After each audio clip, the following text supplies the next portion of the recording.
What is up, everyone? Welcome to the Football Chatbox. My name is Ryan, and welcome to the Game Week 11 podcast episode number 99. I'm joined with my co-host Roy. Roy, how are you doing? I'm doing okay. Life as usual.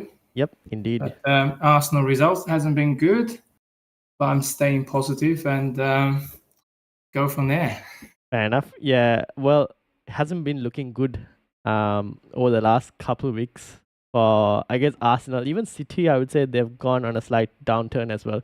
So I guess it helps when your rivals are also in a bit of a messy patch, so you don't lose too many points against the field. But yeah, we'll talk about some of these teams because Arsenal are one of the teams that are about to have a fixture turn in Game Week 12. So, and I've got double defense. Do you still have, how many Arsenal players do you have? I haven't changed my team for the last 3 weeks. Okay. So you're Keep building up believing. transfers. Yeah, you keep believing. I'm also still believing and I'm hoping, but we'll have to see. But so yeah, we'll look at all the fixtures for Game Week 11. Shout out to everyone who's in the chat as well. This is episode number 99. So if you're listening on the audio as well, leave us a 5-star review. If you're listening on either Spotify or Apple Podcasts, let us know as well, and we'll retweet that and leave us a 5-star review as well, because it'll help, I think, for more people to find it as well. Anyways, having said all of that, let me get straight into the season ticker. This is the next 6 game weeks, and Wolves are on top because Wolves are now in their really good fixture run, followed by Bournemouth. So for any Semenyo owners or anyone looking to buy Bournemouth players, could be an option. Ipswich are still there, but I feel like Ipswich have been kind of up, but haven't really been performing as what we would have hoped for. Some have, like Liam Delap has got the occasional goal and all. And I think, Roy, you have Liam Delap? Yeah, so he's been getting like the occasional returns, which is not too bad actually for his price tag. And Arsenal are there now 4th. The only tough game at this moment is the Chelsea one. The United one is a very big question mark on which United will be there because new manager by then. So Arsenal are about to go on a really good fixture run, and we're going to be talking about their assets as well. Brentford, last few more games for their really good run. And then Newcastle, who are actually starting a really good 3 fixtures, and then they'll have Liverpool, and then again they'll go on to a little bit of good fixtures as well. So maybe Newcastle assets should be back on the menu as well. And then you got Brighton as well, which is City this week. But after that is their really good fixture run. So Game Week 12 has a lot of like new fixture turns. Then at the bottom you got Southampton, you got Fulham, who you probably might want to look at phasing them out eventually, because they have Spurs, Arsenal, and Liverpool in the next 6. Forest are at the bottom. All the Chris Wood owners, he's been getting points. He's scoring every week. I don't know when. I don't know when he's going to stop scoring, but they're about to run into a tough run. We'll see whether he reverts back to the mean. And then obviously... He usually stop when they play against City, like last year. So that's 10 shots and just couldn't score nothing. Yep. So that's Game Week 14. So we'll see. And then you have Everton, United, and City. United have 3 good fixtures this first 3, 11 to 13, and then after that they have Arsenal and City in the next 3 after that. So if you're looking for United assets, these 3 we'll talk about them later as well. But yeah, that's the current season ticker. Anything to state? Or yeah, I think between 11 and 12 there's international, right? Yes. Between 11 and so this week weeks. And then international break, of 2 weeks, and Game Week 12 in the middle of end of like 20th of November, something like that. So would you suggest not to make too many drastic changes in Game Week 11 because of international? And it depends on your team, to be honest. Like, for example, I had 2 free transfers. I've already used both free transfers, and I'm about to take a hit as well. Because for one, I have Dominic Calvert-Lewin, who is, I mean, at this point you still have him. Yeah, I know. So he's the hit. So he's kind of got to go, right? Like, at what point do you start accepting that it's just time to rip off the bandage and take the changes, because your others bleeding rank in terms of like you're missing out on so much points by like going, one more week, maybe they'll return. I was thinking Calvert-Lewin against Southampton, and Everton couldn't even score a goal against Southampton. Then I got rid of Haaland as well. Oh, you did. Yes, I did. I was like, Wow. I got fed up of it. I was like, this guy is not delivering, and I bought Salah in with that money. You're right. Okay. Yeah, so that's where my like 2 free transfers and a hit is about. The hit, I'll talk about the hit as well. Where for Calvert-Lewin, what I'm gonna do. Would depend though with there's the Palmer injury news. Kind of have to wait and see how long he's gonna be out for. From the last quotes from Maresca, it didn't seem too much of an issue. I think it was like just a slight knock. But he hasn't trained, so we'll see what happens. Whether we get any further updates before the Arsenal game. Let's hope he doesn't play against Arsenal. Fair enough. But like if he's just missing the Arsenal game, I'll just probably keep him because I feel like there's no point in like removing the guy and then trying to bring him back for like Chelsea's really good fixture run. Yeah, I'm taking this season now in a very chilled Fair enough. manner now because I feel like it's been sort of a disaster. Yep, same. So let's try something different. Yep. I've got 4 free transfers at the moment. Yep. And I'm not gonna try to use much, but I want to wait until the international when international is over. So we'll have lots of games coming after that. Yep. Non-stop. So I'll assess my situation then. I think my team is okay to get through this week. I still have Haaland, but you would think at some point he will start scoring, right? You will hope. We hope. But the issue is City, they don't create many chances now. That's the problem. They couldn't control the game as well as they've been controlling the game. So that's probably the reason why he's not scoring. I'll see because Pep is he will always come out with something.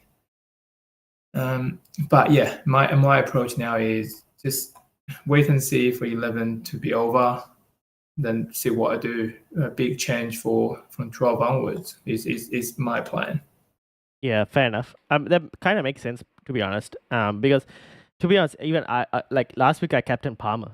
And I was like, it didn't work out, but I still managed to outscore Haaland. But like, I'm at the point of where I'm basically at like 3-4 million rank. Nothing's really going to change. Like I'm not going to win FPL at this rate. So might as well take risk. Try and do something different. See like whether it works or not. I don't have to play any cautious approach because playing cautiously is not going to get me anywhere. Like it's not going to get me up the ranks at this point. You got to try something different. Yeah, exactly. So that's what I'm going to try and do. So let's see how it goes over the next couple of weeks, obviously. Like you said, the fixtures are after the international break, there's no stop until like January or something. And you're going to be playing about 10 to 11 game weeks within this next month and a half. Yep. So a lot of fixtures to talk about. All right. So having said that, let's get into the game week 11 fixtures. So we got Spurs as the highest expected goals against Ipswich this week. United, interestingly, second. I don't know if we'll score two plus goals, but they are up there, 2+ goals. We'll see. Leicester City, they're pretty horrible in defense. So, but we don't. I can see why. Yeah, I know. I can see why, but we very rarely tend to finish our chances, but we'll see. I'm hopeful. The new manager bounce. A new manager is in Game Week 12. So we'll see. Maybe it might work because this is Ruud's last game as well as the interim manager. So maybe he'll want to end it off on a high. Then you got Liverpool at 2.35 and then City at 2.05 against Brighton. Where should we start? Well, start Spurs because I've got Solanke. Yes. I'm going to captain him. Fair enough. Yep. He scored 2 last game and he's going to score 5 this game, mate, I reckon. I should triple captain him. Oh, I wouldn't go that far. I know we were thinking about captain him. I think Tottenham, they're in good space at the moment. I think they're going to do well in this game. Now, I've got Solanke as well. I have Brennan Johnson, but I saw Brennan Johnson for Salah. Don't know if it was... the thing was, it was either sell Brennan Johnson or sell Morgan Rogers. And I kind of had while Brandon Johnson has a really good fixture against Ipswich, like in the slightly long run because of that million difference between the two players between Johnson and Salah. I think that would have helped me in the longer run to keep Morgan Rogers. To be honest, is what I was thinking. So I just decided to make that move instead by selling Johnson. It might come back to bite me Johnson, this week. he's in really good form. Yeah, he is. It might come back to bite me this week, but let's see. It is what it is. But that saving is where I'll talk about. That saving helps me in terms of my like the hit that I'm planning. I'll talk about it later though when we get to that fixture. But yeah, Solanke. I mean, we went from saying, "Oh, this guy is not taking shots. Maybe we should think of removing him," to now him getting 2 goals and an assist. Good option. I actually don't mind it as a captaincy, to be honest. Because I don't really have much choice. I can't see Haaland do that well, but yeah, I might eat my own words after this. But Brighton away and City's in bad form, and I mean, both teams. Brighton's pretty attacking, so it could be playing in City's hands, being attacking at home. I don't know. I mean, at this stage, I think Solanke is in good form, and I'm just gonna have to gamble now. Yeah, fair enough. That was one of the reasons I sold Haaland, because I looked at this fixture and I was like, I don't really trust Haaland with the armband. And I did the moves before Spurs played against Aston Villa. So at that point, Solanke obviously hadn't scored 2 goals and an assist yet. So I was like, I need a captaincy for this week as well. So that's why I got Salah in. Salah against Villa. Salah against Villa, yeah. I don't mind that as well, to be honest. Yeah. I mean, Solanke, not a bad option. If you had Heung-min Son, would you put the armband on him? Nah, he's not fully fit. Yeah, fair enough. I'll probably be in that situation because the uncertainty on minutes will be a bit worrying for me. Yeah, I think Angie is pretty putting his confidence in Solanke, and he's been playing. He's trying to get him to score goals to get his confidence up, and by scoring 2 last game, I think that will get his confidence up for sure. I just hope like the form will play a part, and he will just carry on the good form. Yeah. They obviously had the Europa Conference League today/tomorrow morning, depending on time zone. So kind of had to wait and see what happens. Okay. Not Europa Conference League, Europa League, and see what happens in that. Apart from that, Richarlison is injured again, which means lack of threat for minutes for Solanke for there in that spot, which means 90 minutes definitely will be the case for him. So yeah, I mean everything is positive so far. The only thing I'm not sure is whether he has penalties or whether Heung-min Son will have penalties. But I guess if Son gets subbed off early again, then you probably say Solanke has penalties at that moment. So I don't mind it, to be honest. Then Brendan Johnson good as well. Spurs defense, no. They couldn't keep a clean sheet. Yeah. Or will still be a good one because it's attacking. Yeah. Apart from that, really, just there's no one else worth putting your money in. Yeah, fair enough. Okay, cool. So that's Spurs. Move over Chelsea Arsenal. This is a very interesting game. Now Chelsea didn't look. I thought they were okay against United. I thought a draw was a fair result from both sides, given the way both sides played.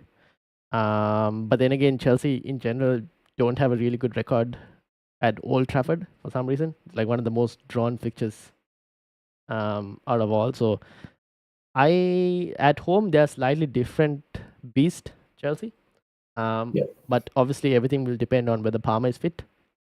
So that's a kind of a still big question mark that people have to wait and see. In terms of Maresca's press conferences after the Europa League to see whether he gives an update on Palmer and whether Palmer will be fit or not. From Arsenal's point of view, obviously Havertz came off from the Champions League game with an injury, so kind of had to wait and see what happened there. Arsenal's form also slightly has been a bit down. However, the positive news they'll take from the last game, I guess, is that Odegaard came off the bench, although it was for 1 minute. So I guess it's more like game week 12 onwards.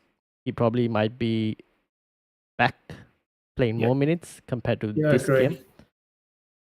I agree, but I mean the situation might force Arteta's hand if Havertz is injured, can't play, then we are in a bit pickle here because you're gonna have to play Jesus up front, Trossard in Odegaard position.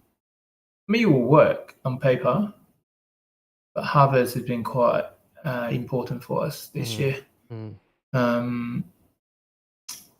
But I mean, Arsenal's been good playing away because especially Chelsea, they will, you will imagine they will attack, try to beat us. Arsenal could play a very defensive and counter-attack approach against Chelsea, and if that happens, I think Arsenal's got every chance to win the game. I think Chelsea's still very young, very naive. They'll give chances. They'll definitely give up at the chances. moment. Yeah. So if Arsenal can keep the defense tight and hit them out and counter, I think Arsenal got every chance to win because we have to win. It's the back against the wall now. So Arsenal, we must win.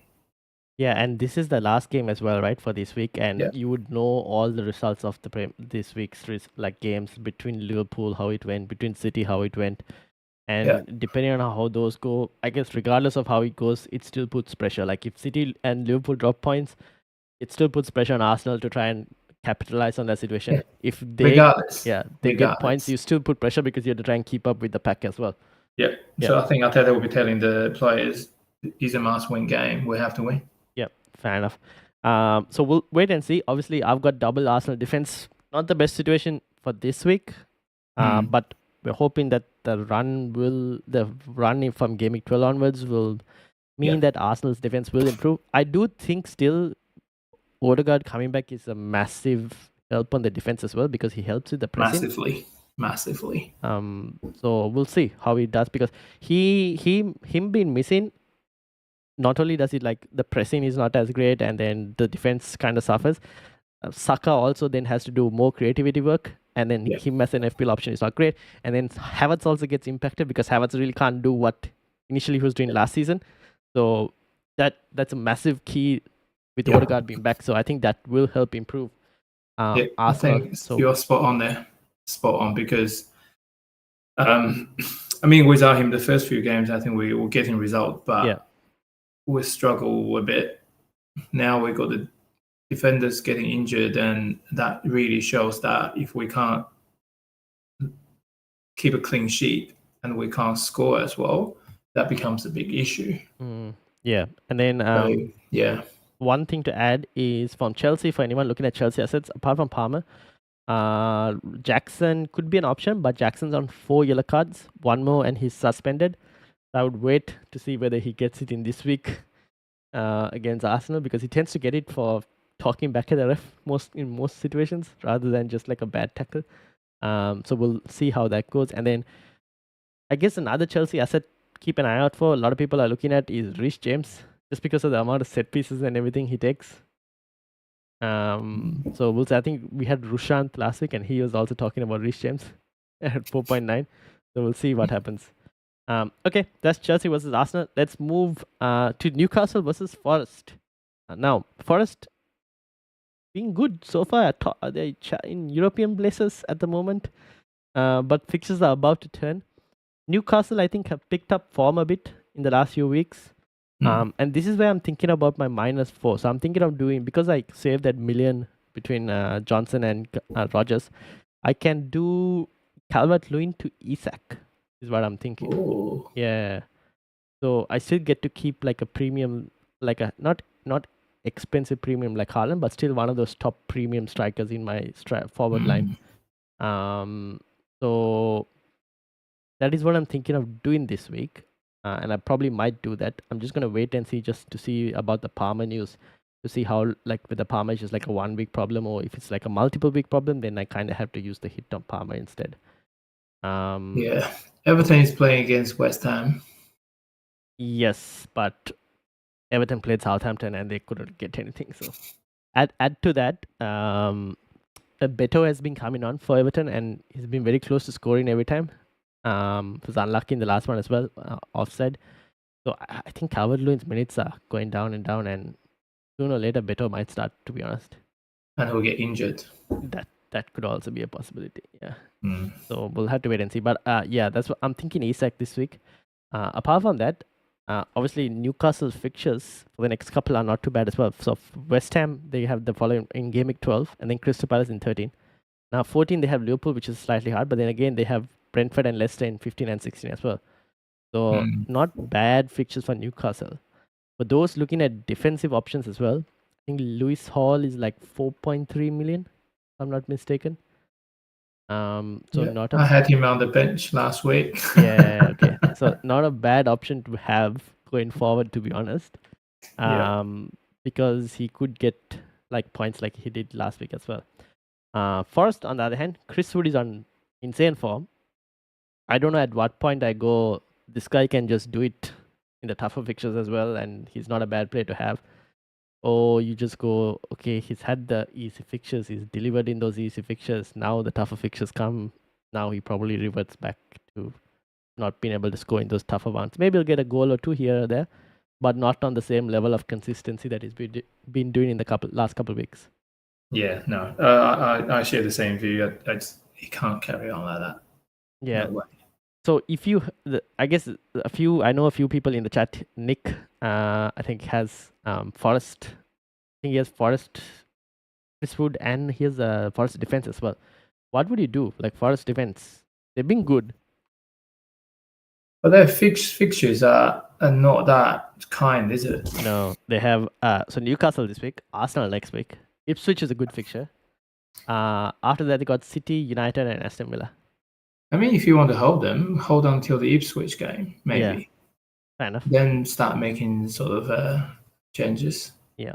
Okay, that makes sense. Yeah, I don't mind doing that actually. Keep it for the Ipswich fixture and then switch up, because the Ipswich fixture is a really good fixture for Forest players, to be honest. If we can rotate in the next two, and then start them for the Ipswich one. Actually, I don't mind if you start one Forest defender against Newcastle as well, to be honest, because Forest at home is not a bad, like they're pretty good at home, Forest. Yeah, Newcastle is pretty bad away, so. Yeah, so I don't mind it as well. Even having said that, I am looking at getting Isak still, but that's more of a longer term fixture plan than just this week. All right, anything else to add on this fixture?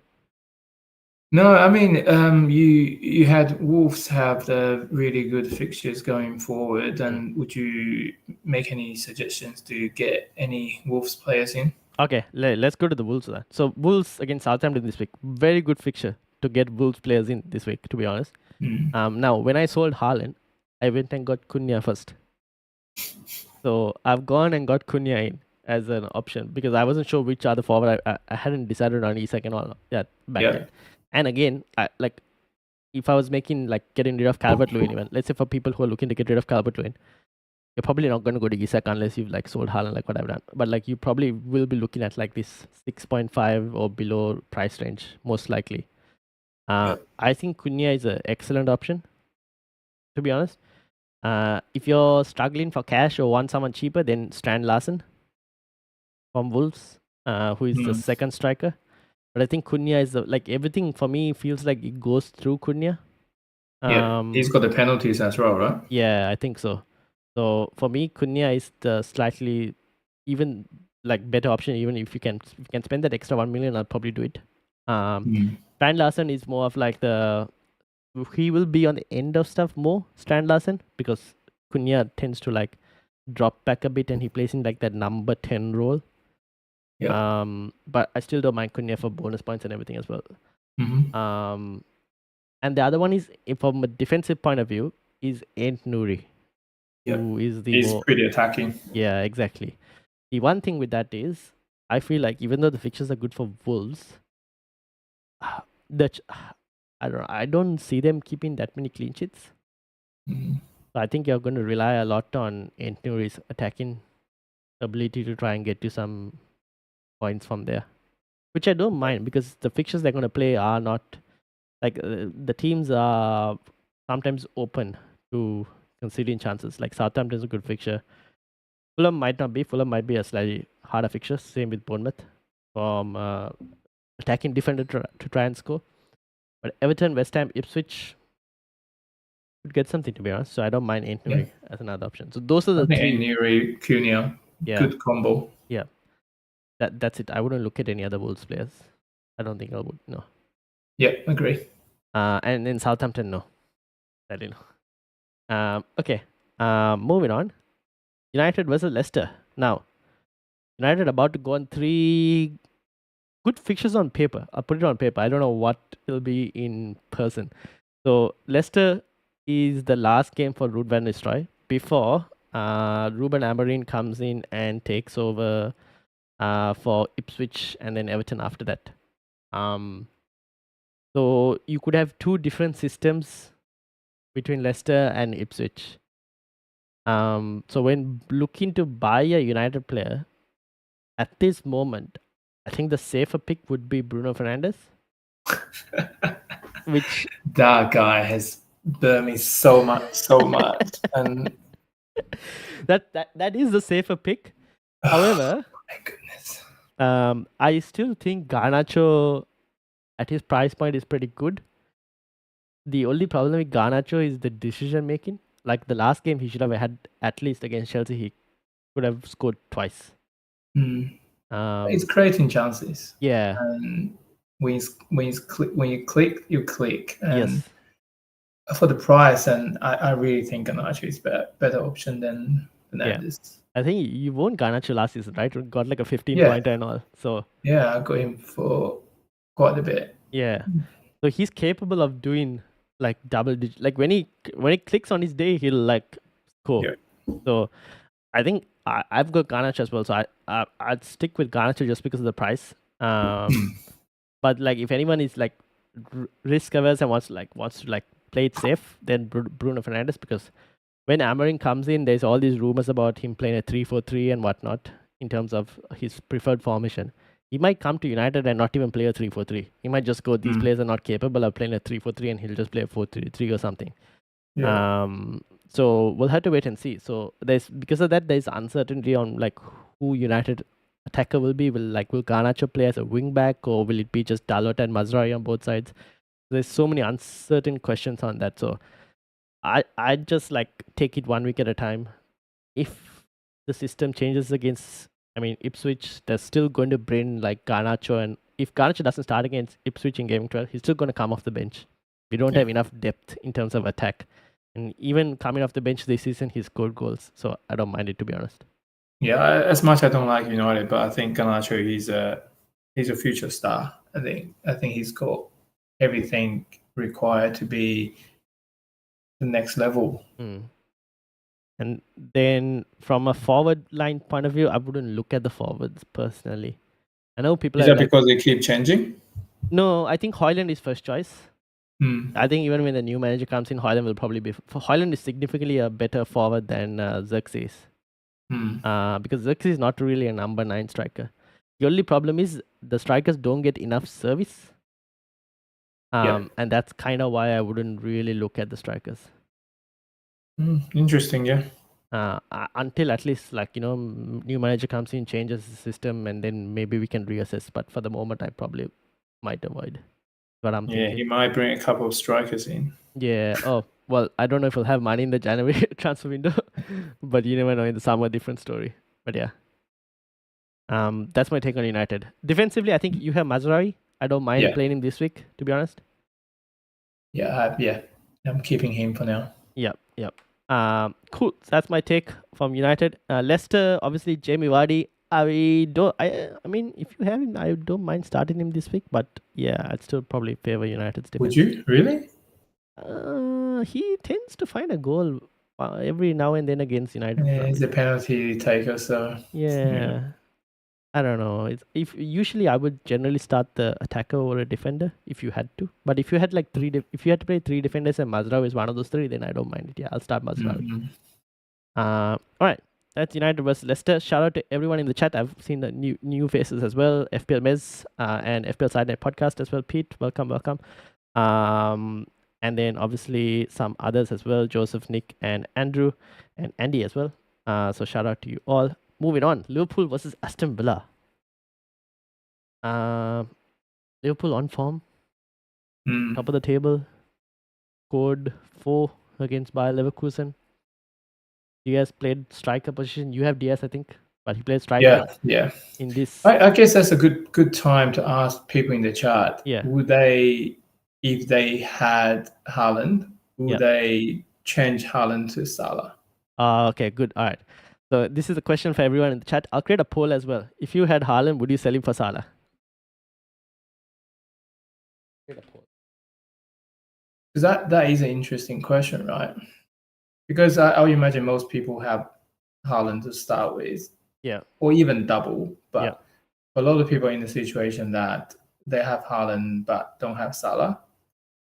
And I mean, you did that, and I haven't.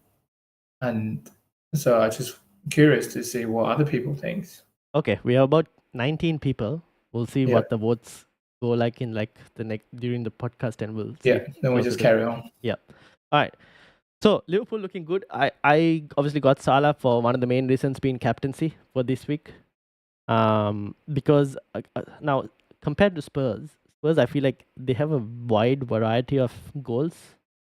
I still think Salah is a key part of Liverpool's like goal scoring section, like points. Now even in the last game, he scored a brilliant goal to win the game for them.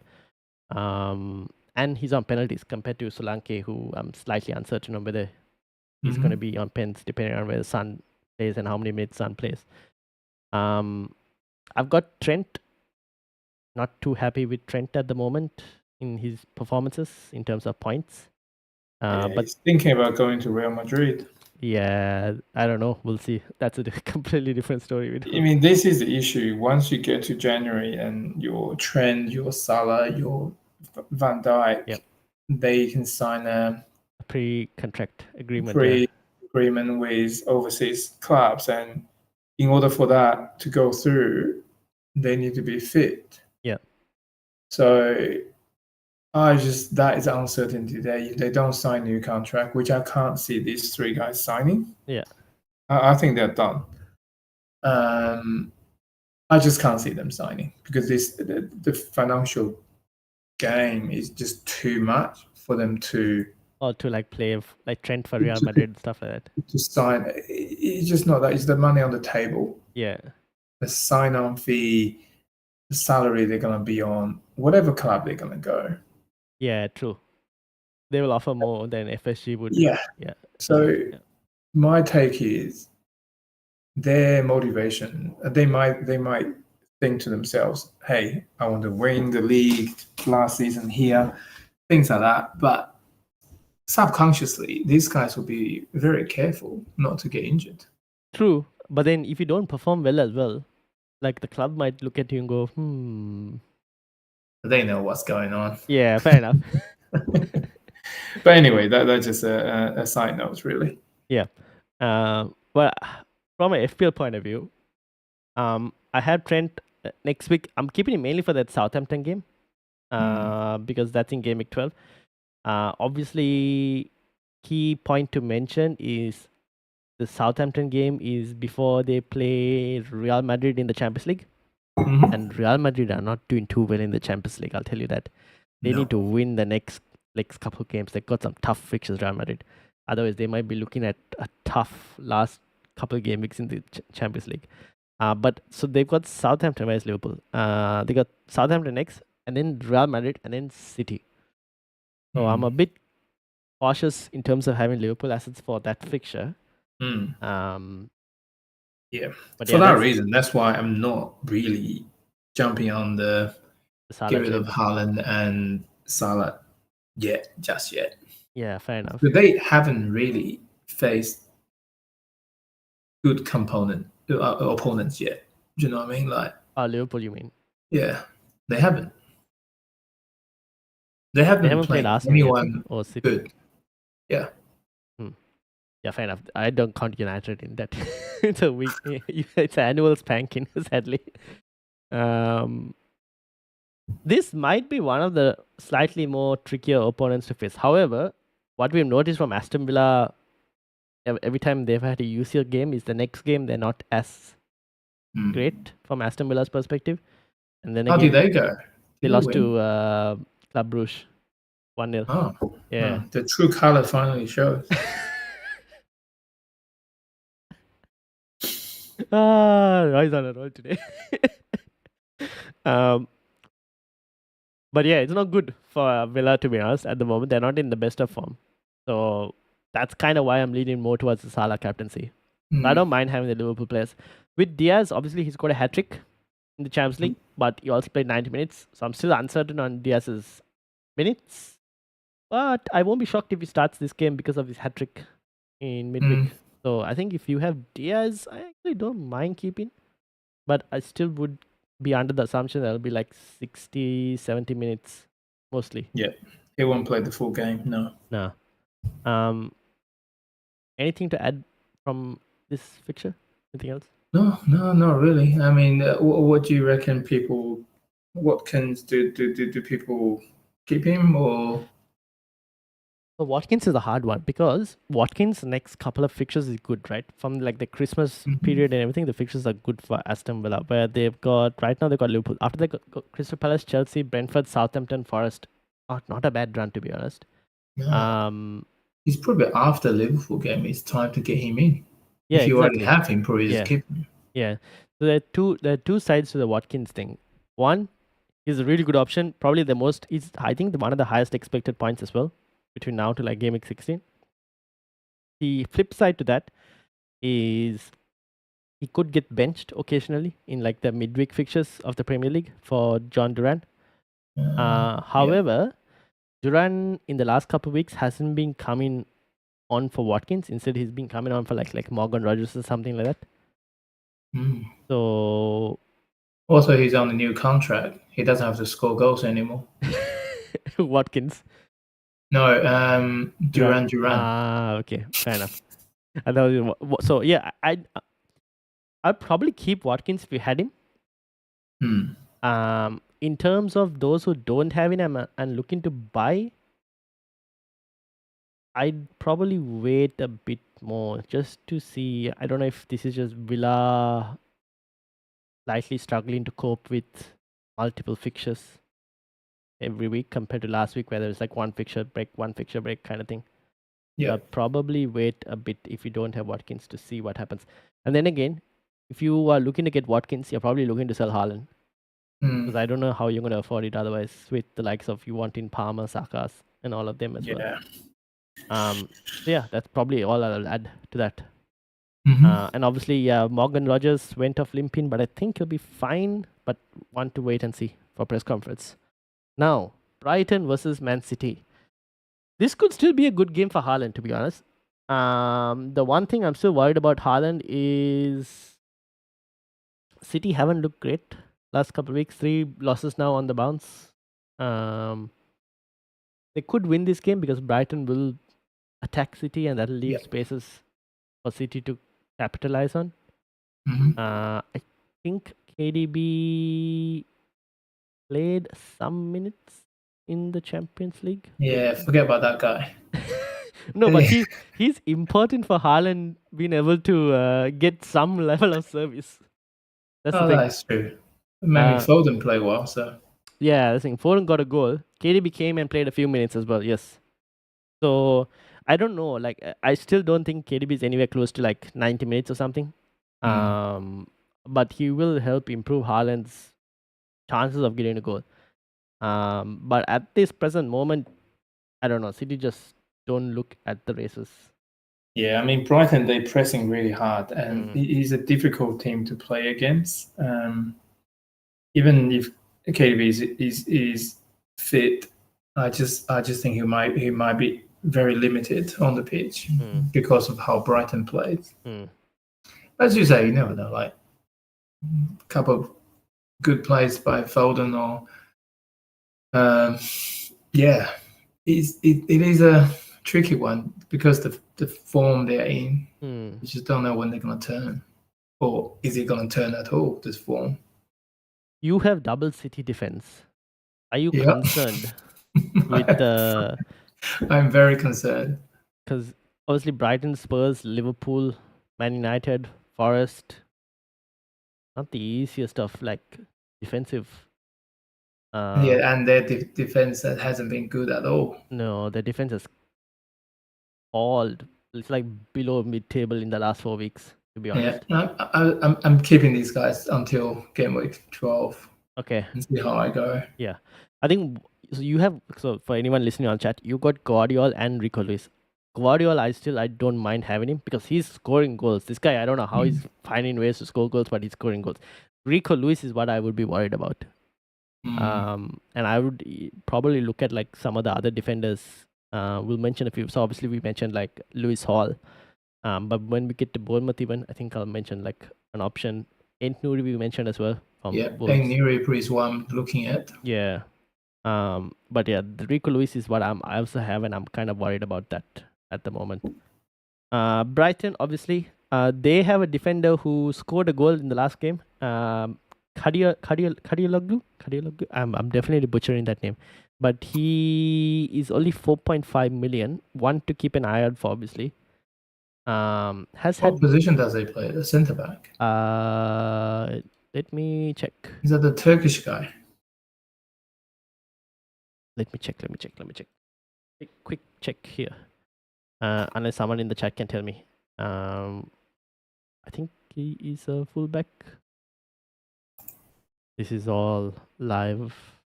Kadioglu. So much for my watching of Brighton. Right mid, right wing, right mid, right wing. Oh. So yeah. The only thing with this is he plays in a spot where the likes of Minte can play. Maybe even Adingra could play there as well, potentially. That's the only thing I'd He's a defender for fantasy point of view. Yeah. Slight out of position, but I kind of will be slightly careful about that. But not a bad option, and given that Brighton's fixtures are about to turn as well. One to maybe he got 6 points for last 3 games. Yeah. Each. Yeah. Keep an eye out and see. Potentially. Could be a good option. And then obviously we need to monitor Joe Pedro to see whether Joe Pedro is back. I'm sure there's a running joke in the FPL Oz community with FPL Sidenet Pete being the main correspondent for Joe Pedro to tell whether Joe Pedro is fit or not. And he's in the chat as well, so he'll let us know whether he'll be fit or not. But everyone's answering, yeah, he's a winger playing right wing / fullback, Kadioglu. So yeah. All right, so that is obviously Brighton and City. And then we'll move on to West Ham versus Everton. Now, Calvert-Lewin, get rid. Might even score in this game, but still get rid. West Ham, on the other hand, not looking great. They're under significant pressure. The manager is under significant pressure. What do you think? Yeah, both teams are struggling. So you wouldn't touch any of their players, right? Bowen, maybe, but his form hasn't been great either. And other than that, there's no one stand out. Like Kudos. After this game, they have Newcastle and Arsenal, so probably wouldn't touch West Ham just yet as well. West Ham at all? No. Yeah. I have Fabianski though, and I have contemplated the idea of starting Fabianski this week. Really? Yeah. I got Fabianski as well. Because my other goalkeeper is David Raya. Now Raya is playing Chelsea. See, this is where so I have Arsenal double defense, and I don't have the faith yet that they'll keep a clean sheet this week. So I don't mind starting Gabriel, but I'm not fully certain on a clean sheet. Who is your other goalkeeper? Fabianski. No. So who is Fabianski and who? Raya. Oh, okay. So you're in the same situation as me. Yes. This is what I'm thinking. Like whether it's worth like trying You something need to keep different. believing. You need to keep believing. I know. I'll keep him for the next couple, but I was like wondering whether this week, because like Everton didn't score a goal against Southampton. I mean, if you can always put Fabianski starting, but he might, if he doesn't start, he play right anyway, right? Yeah. So that's the thing. But I think Fabianski will play this game. That's the. But it'll be so ironic for me to start Fabianski, sell Calvert-Lewin, and then Calvert-Lewin scores against Fabianski. No, you said it. Yeah, but I don't know. I'm still thinking about it.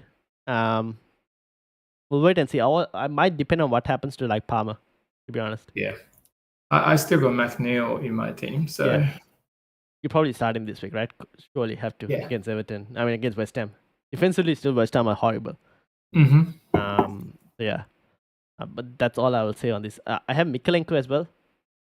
That I don't know if I should start. I won't be surprised if this is a 0-0 as well, to be honest. But I don't know if I Yeah. want to start Mikalenko. That would depend on like Rico Lewis. And because I've sold Haaland, I'm wondering if I should not start any City player. But that might be a bit too crazy. Maybe I'll just start Rico Lewis, even though chances of keeping a clean sheet are probably low. Yeah, I reckon West Ham's gonna win. Yeah, probably. We'll see. Mm. Yeah, they're home as well. That's the thing. Yeah. All right, next It's one. pretty good at home. Yeah, Crystal Palace versus Fulham. You wouldn't touch Crystal Palace, would you? No. I avoid. The form is so uncertain with Crystal Palace that I kind of avoid. Fulham, on the other hand, are in decent form. I still don't mind Jimenez as an option for the price he's at. But like we mentioned earlier at the start, their fixtures are about to turn, so you'd slowly want to ease them off. Yeah. You don't have to ease them off. Because if you have them, keep them. Otherwise, don't get anyone in. Yeah, basically it. Yeah. Yeah. And then the final game would be Brentford versus Bournemouth. Now, Brentford didn't play. I don't know. Brentford tried a different approach in the last game, a bit more defensive. Flecken went from like 14 points to 10 points to like 4 points in the space of a couple minutes. So I don't know. I still maintain the fact that Brentford are not capable of keeping a clean sheet. So No, they're not. you're hoping Bournemouth's been good. The giant killer. For anyone who has Semenyo, I'd probably start Semenyo this game. I'd start Mbeumo as well this game. For defensive players, and I think this I should mention, Kirkes from Bournemouth is not a bad shout for anyone looking at defensive options. I think it's like 4.4 million. They've got obviously Brentford's fixtures for the next couple of weeks are pretty decent, I would say. So again, another team I would kind of monitor and see defensive player. He's got some returns in the last couple of weeks. I think 2 assists against City as well, if I'm not mistaken. So 1 to monitor. And then they have a forward in Ivan Lisson, cheap forward. If anyone's looking for another budget forward like Cunha or Strand Larsen wants to go for a Bournemouth option, not a bad shout. But Bournemouth's got really good fixtures. But there are a few options to look at here. I'd probably start looking at Semenyo as well, personally, for my team, but maybe like a game week 12, 13, somewhere around that time. Cool. Anything else to add on this? Nope. Covered everything. Yep. All right. Let me just check the comments to see if we missed anything and whether your Haaland to Salah. So far, we've had 18 votes. If you had Haaland, would you sell him for Salah? 78% say yes. 22% say no. The FPL Mess says have both, but captain in Salah. Would I sell Haaland? Perhaps, but a few game weeks ago, and she's wondering whether it's actually worth to do it now or not. It all depends on team, I guess. Some are saying I personally would not this game week because of the Brighton fixture, because it might be a really good fixture for them.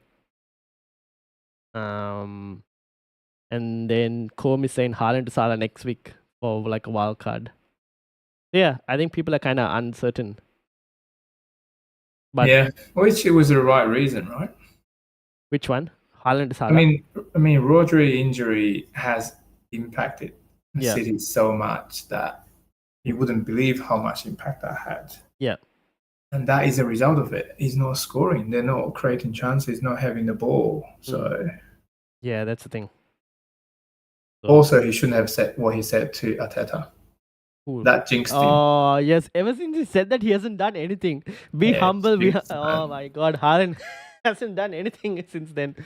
Oh my days. He got jinxed. Yeah. All right. So this is the last 4-game week forward stats. Haaland is still on top last 4-game weeks for actually non-penalty. But most of these, I would say, are coming in like the last couple minutes as well. Like even the last game, like he only got these chances like at the end, very end. He should have gotten a few goals by like more than what he's got, but like he hasn't really. For anyone looking at other forwards, Welbeck on this list, really good option to be honest.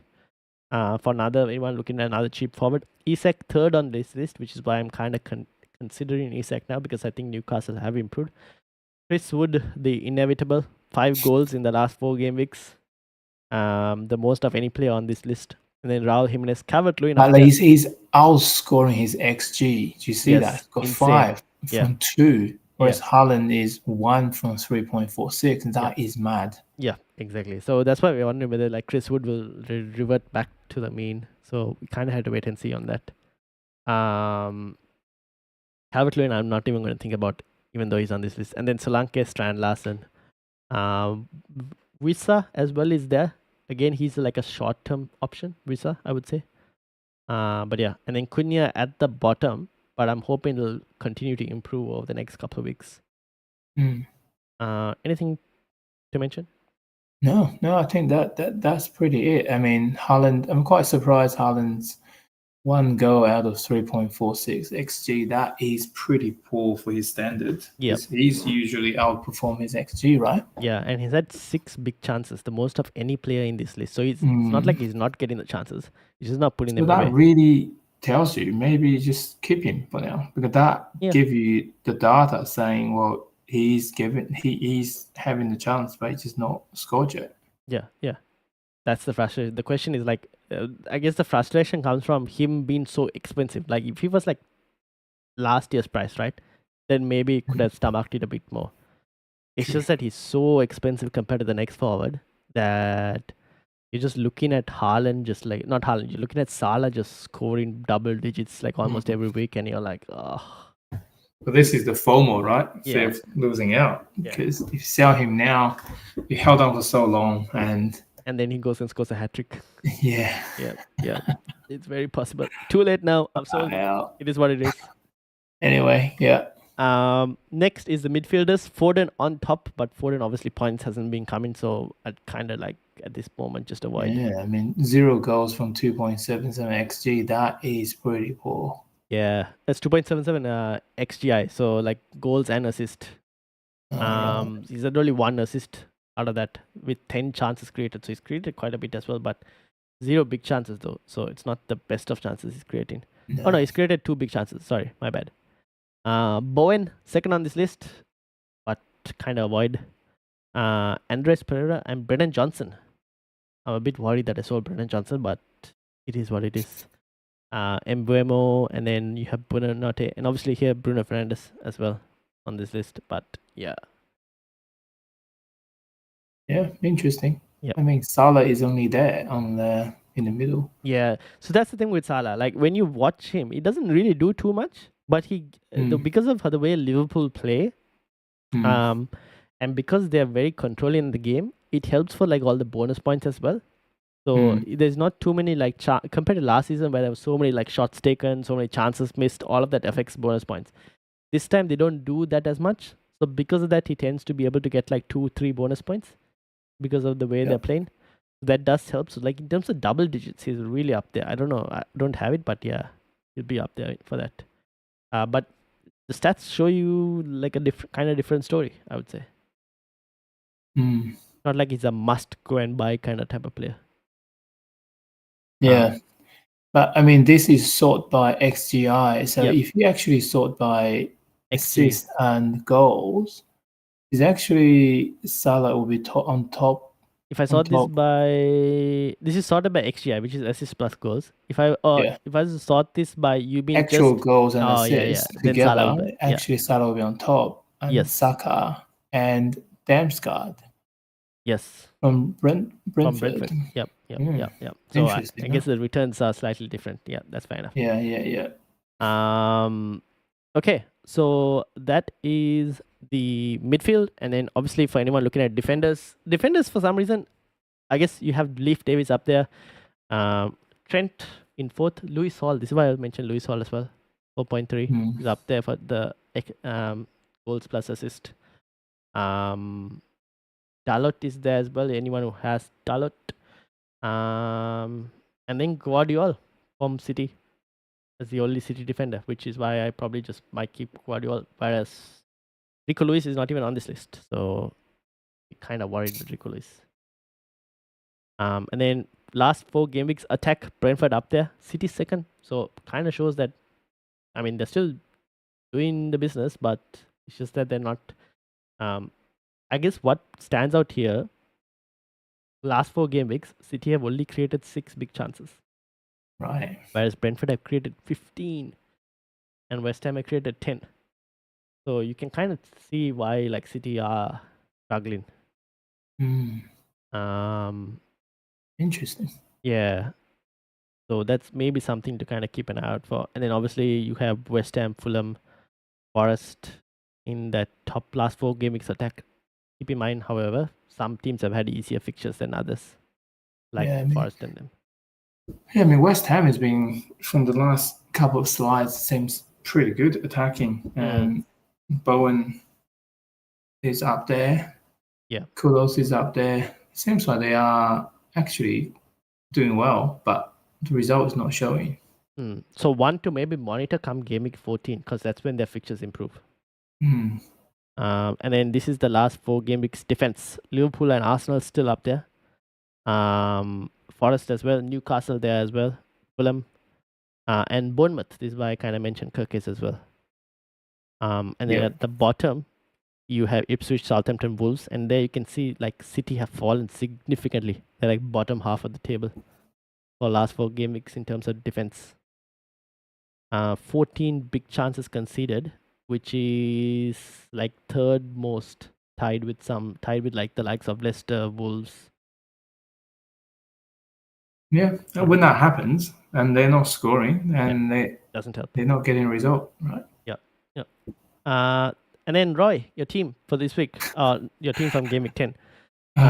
Dear. I'll read it out for those listening on the audio. So you had Rea in goal, Guardiola with obviously the goal, Gabriel, Rico Lewis, McNeil, Luis Diaz, Saka, Mbeumo, Solanke, Haaland, and Liam Delap. On the bench, you had Fabianski, Morgan Rogers, unfortunately, Mazraoui, and Lewis Hall. So my bench got like about 20 points or something. Yep. The same as the week before. My bench got like 20-something points. What are you going to do? I'm not doing anything. Fair enough. I'm not doing anything. I might just look at Rico Lewis or maybe McNeil. I might do something there. But other than that, I'm not changing anything. I want to save the free transfer to next week. Okay, yeah. I think you could probably a big change or something. Yeah. You could probably look at to start one of your bench players instead. Or like some of the others. But yeah. Yeah. I mean, it looks okay overall. Yeah. The Luis Diaz one is the one where I guess because of the hat trick, he might potentially start. But after that, I'm not. But he might get rested. But international break right after that, what is there really to rest? That's the thing. Yeah. It's the Southampton game I'll be worried about because he will be going to South America and then coming back and travel and everything. He might not start that game though. True. Yeah, this game I think he might be okay potentially. I guess so I'm not making any drastic changes. Yeah. No. And Solanke captaincy is what you were thinking at. That's what I'm doing. Yeah. All right, and then this is my team. I had Rea in goal, Trent, Mikalenko, Rico Lewis, Palmer, Johnson, Mbeumo, and Garnacho, Solanke, Calvert-Lewin, and Haaland. And on the bench, I had Fabianski, Gabriel, Morgan Rogers, and Greaves. Now, I've sold Haaland and I've sold Johnson as well to try and fund Salah in. So Salah is in, and I bought Cunha in for Haaland. I'm looking at taking a hit. Initially, I was thinking of Calvert-Lewin to Isak, which is probably what I would do, but I kind of had to wait and see what's the status with Palmer before I do anything. I will start Gabriel over Mikalenko. I'm still thinking of starting Fabianski over Rea, so we'll see in terms of that. Brave man. I know, we'll see. If Palmer is out for a week, I will just, obviously, I was thinking what to do with Morgan Rogers. I'll just start Morgan Rogers against Liverpool. Not the worst of fixtures. And all this time I've been benching him, he's been getting goals, so might as well just start and get his 2 points. And I might do Calvert-Lewin to Isak then. Yeah. We'll see. We'll see what happens. That's basically it. Anything else to add, Roy? No. I mean, it's episode 100 next one, and well, let's hope everyone can join the party and to sort of celebrate 100 is a big milestone. Indeed. So next week is international break, so we'll be missing that one. But the week after, ahead of Game Week 12, I think you'll have 5 free transfers or something by then. Yeah. So I'll be using that. A mini wildcard for Roy, and we'll try and get almost everyone from the Football Chatbox panel on for episode 100. Shout out to everyone who's in the comments. Make sure to hit that like button, hit the subscribe button as well if you guys are new. People are saying Hall is a monitor. Is Hall taking corners? I don't know in terms of Newcastle. I kind of have to monitor that and see. But yeah, thank you all for watching. One question from Nick. Haaland plus Ahmad out for Isak plus Salah. Don't mind it. Yeah, don't mind that. Yeah, I don't mind it. Yeah. Cool. All right. Thank you, Roy. Thank you to everyone. I'll be back for the deadline stream this Saturday, which is a late deadline for us in Australia here. But I'll be back for that one. And until then, I will see you all later. Peace out, everyone. Yeah, come on, you Gunners.